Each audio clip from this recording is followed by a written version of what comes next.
Here on this part, it appears that there are only 2 pockets and a boss. In a moment, I'll show you that there are actually 3 pockets and a boss on this part.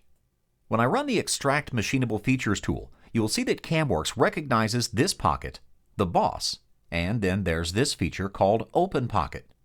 So what exactly is this open pocket? Well, an open pocket is open on all sides, meaning it does not have any walls around the outside of the feature. However, you can have islands within the feature. I recommend using an open pocket rather than a face feature if you have any islands. You can see that the open pocket feature recognized this island. It's called an open pocket because it behaves exactly like a regular pocket, except it does not need walls around it. So, if this is an open pocket, why didn't CamWorks recognize this filleted pocket?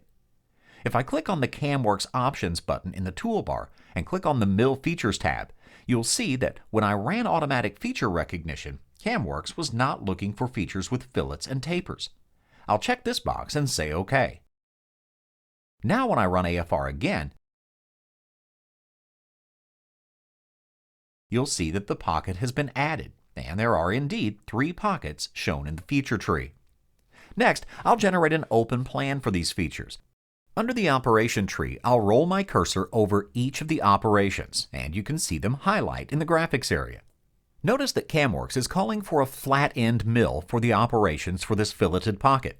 If I go back to the feature tree and right-click on this pocket feature, under Parameters, I can see that CamWorks assigned a strategy of rough finish.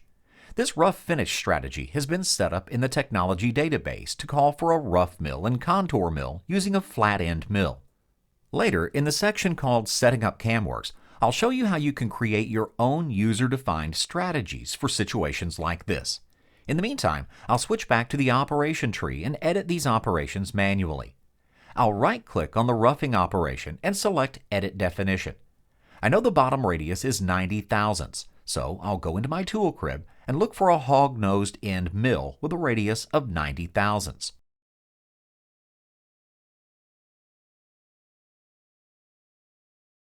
When I find the tool, I'll highlight it and press Select and update the corresponding tool holder as well. Finally, I'll repeat the process for the contour mill on this pocket. This time, I'll use a 90 thousandths radius hognose tool with a smaller diameter to make sure the tool is small enough to reach the corners.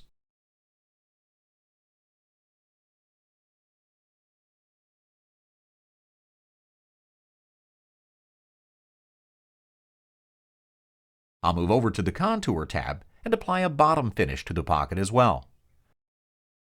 I'll generate my toolpaths and run a simulation to see if I get the results I'm looking for. And everything looks good.